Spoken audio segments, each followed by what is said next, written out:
You ask Tiger to solve. This deals with linear equations with one unknown. The final result is x equals 1. Let's solve it step by step. Simplify the expression. Multiply the fractions. Expand the parentheses. Simplify the arithmetic. Break up the fraction. Group like terms. Group the coefficients.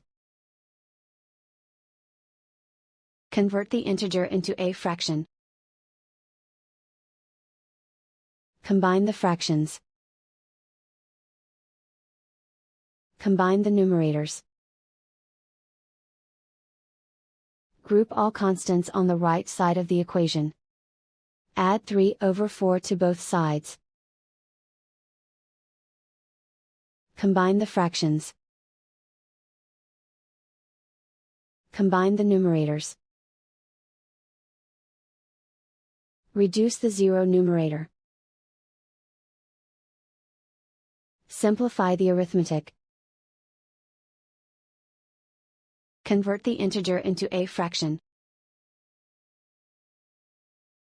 Combine the fractions.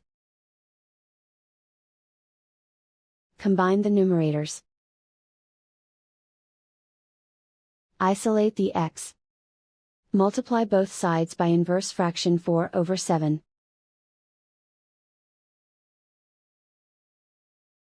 Group like terms.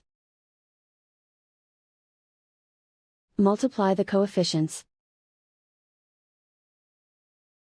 Simplify the fraction. Multiply the fractions. Simplify the fraction. And so the final result is x equals 1.